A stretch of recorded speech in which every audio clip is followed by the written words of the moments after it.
بسم الله الرحمن الرحيم السلام عليكم ورحمة الله وبركاته نبدي أخيارته وذا نغلا سعطاي ميل والبود جوكتان كسو دوادا وعال ميديا برنامج كينا مانتا وحينو وهد لدونا هشيس قرسودي أها أو أي وذا قلين دولدها إنجريسكا إيو كينيا daawade maxaad kala socotaa kaalin intee leeg ayuu ingiriiska ka qaatay in waddanka Kenya uu hantiyo dhulka loo yaqaano NFD ee Soomaalida ay ku nool yihiin haddaba aynu gudagalno sheekada sanadkii 1967 waxaa jiray heshiis ay wada galeen dawladda Kenya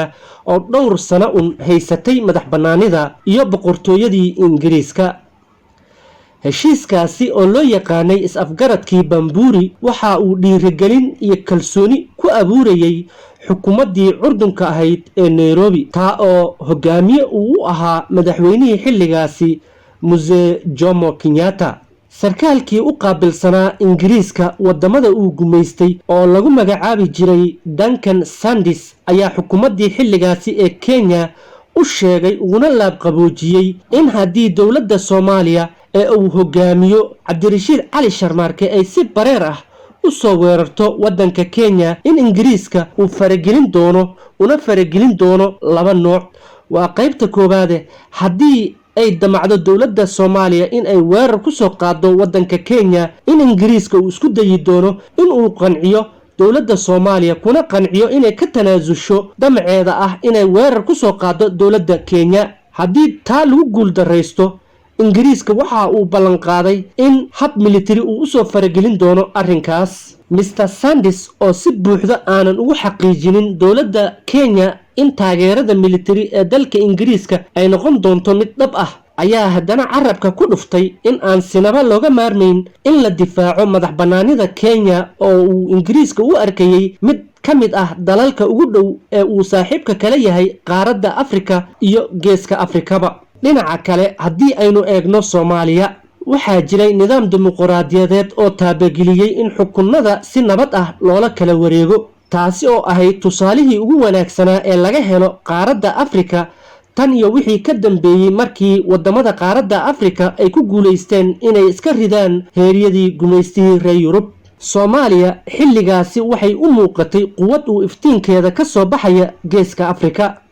maadaama ay lahayd ciidan aad u dhisan oo aaminsanaa caqiidad wadaniyadeed kuna gaashaanaa hubkii ugu dambeeyay ee uu sameeyay midowgii Sofiyeeti oo ahaa isbahaysigii uu horkacayay waddanka Ruushka kana aragtida ahaa gaashaanbuurtii reer galbeedka ee uu Ingiriiska ka mid ahaa madaxdii Soomaalida ee xilligaasi ayaa aaminsanaa mabda'a ah in guud ahaan Soomaalida la mideeyo dhulalkoodana la isku xiro lana hoos keeno hal xukun oo ku urursan gacan Soomaaliyeed oo hal meel laga xukumo dhulalka la doonayay in la soo celiyo waxaa ka mid ahaa NFD iyo kan Soomaali galbeed ee Itoobiya ujeedaduna waxay ahayd in caasimad ay u noqoto magaalada Muqdisho carcartankii iyo cududii isku lamaanaa ee Soomaaliya ee xilligaasi oo ku beegneed sanadka markuu ahaa 1966 ayaa waxa ay cabsi weyn ku abuurtay madaxweynihii xilligaasi dalka Kenya Mzee Jomo Kenyatta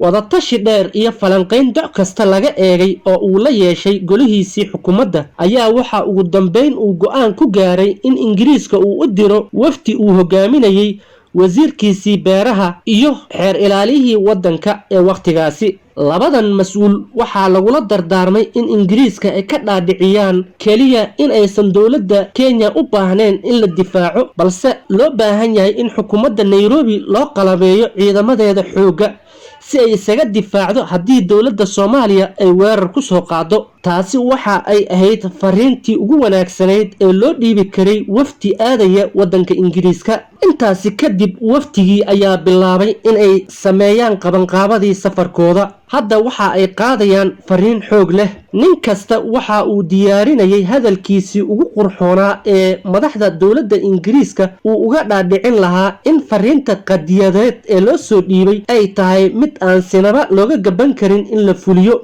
waxa ay aaminsanaayeen in afkooda lagu badbaadin karo dal dhan oo halis ku jira si dadkooda ay ugu naaloodaan guul ay horseedkeeda yeeshaan. sidoo kale waxa ay niyadda ku hayeen haddii aysan la soo noqon wax guul ah ama ajenda meelmara in mas-uul kasta oo ka tirsan dowladda Kenya uu isweydiin doono taariikhda jiilka dambe ee reer Kenya